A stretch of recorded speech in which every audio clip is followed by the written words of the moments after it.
somebody else. And it brings up Baylor because of what they had last year. The tandem, Abram Smith was the banger, although he scored on a couple of long touchdowns. And then you had Ebner.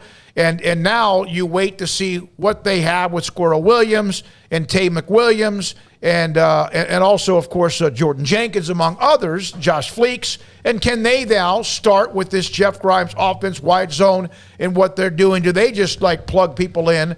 And Abram Smith, of course, now waiting to see where he ends up in the National Football League. Well, I'd be curious to know y'all's thoughts because Grayson and I were talking earlier, and I don't think Tay McWilliams is just plug and play for Abram Smith. I don't think they have a guy on this team that's plug and play for Abram Smith, much less Abram Smith and Treston Ebner.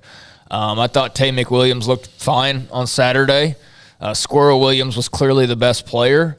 But, again, you can't rely on him being healthy. And until we see him get into a season and play week after week after week, I can't really get really excited about Squirrel Williams and just say, oh, yeah, well, he's the guy next year, kind of like UT saying about Bijan or what other schools are saying about who they know is the guy. I don't think Baylor really has the guy. I think they think Squirrel Williams could be one of the guys.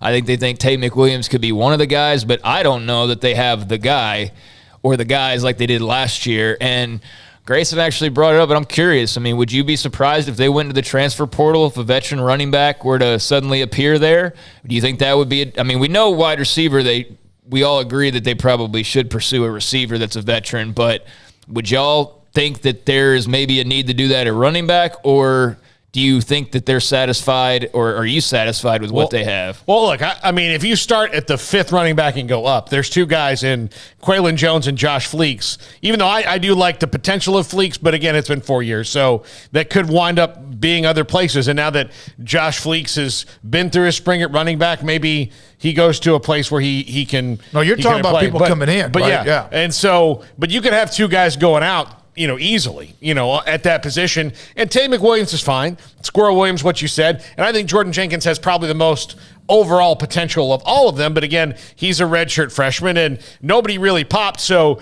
I do think two things. On the positive side, I think the offense is built such that you don't necessarily have to have a bell cow as long as everybody is effective when they're in there, but it works better when you have a bell cow, and I don't know if they have that guy, Craig. So yeah, if there's a guy who winds up in the portal that is that guy, then I would go get him. We didn't know whether Abram Smith was going to be that guy, but we at least knew what he was in high school. And Jordan Jenkins was that at Lindale. Abram Smith was a spectacular running back at Abilene High. Don't know as much about Tay McWilliams. We knew what Josh Fleeks was at Cedar Hill, which was kind of almost a Treston Ebner type. But again, at the high school level, I don't know as much what Quaylon Jones was or Tay McWilliams were as far as high school. And I usually keep my ear to the ground on I knew about Abram Smith. And he proved out to be what he was in high school his last year at Baylor. Yeah, I just think they have questions there, because you do wonder about Squirrel's health, and you do wonder if Tay McWilliams can take the other end of the load there and be able to have 20 carries on his shoulders, or maybe not even 20, but like 15 carries a game or so. Yeah, I don't know. I'm very curious to kind of see how they view that running back room, and obviously – it's like Football Bob said, I think, and a couple of other people have said, a lot will also depend on what quarterback's playing, because I think Football Bob said it yesterday, but, do you feel like you can run an offense without the quarterback having to run a lot? Well, that helps, or do you feel like Gary Bohannon's going to have to run a lot, and that's going to, play into it as well. So I'm curious to see how that continues to shake out and if they feel satisfied with what they have, or maybe they keep looking around a little bit. But, yeah, definitely a question mark there. Tay McWilliams' senior year at Lamar down in the Beaumont Triangle. Rosenberg, Texas is actually where he was. 1,582 yards, 19 touchdowns. And so, he had three 200-yard rushing games in his career as well. So he has a little history there. Abram Smith was a dog. And then he also came back from some injuries as well when he was at Abilene High School. Meanwhile, Quaylon Jones is a private school, Trinity Christian in Cedar Hill, which has produced a lot. Had 1,251 yards, 18 touchdowns as a senior.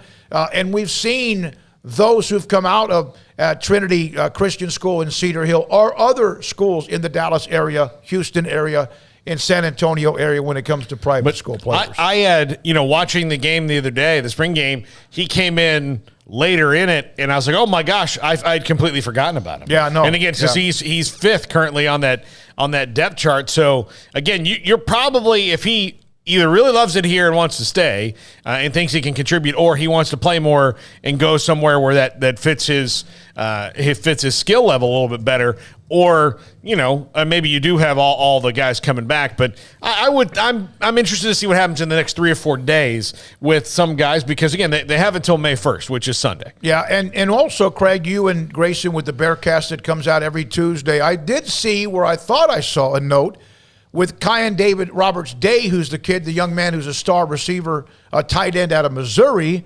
Who knows what they do with him, but I thought I saw where there was at least the discussion about him. Maybe, he's a big dude as a possibility of a running back. Yeah, I mean, I guess there was something out there about that. I don't know. I think Grayson might have mentioned something earlier, but I didn't see anything. I wasn't seeking it out. I mean, I don't know where that was mentioned, but he did say something about, I mean, we know Roberts Day is going to play tight end. So, they move guys around, and it wouldn't be surprising as his size is really good and his athleticism is pretty good too. If they, tried him back there, that wouldn't be surprising. If he can, get upfield and break some tackles, he would certainly be useful in that room. But yeah, I'm just curious kind of how it shakes out. And I think every team in the country has, those types of questions right now after spring ball, and you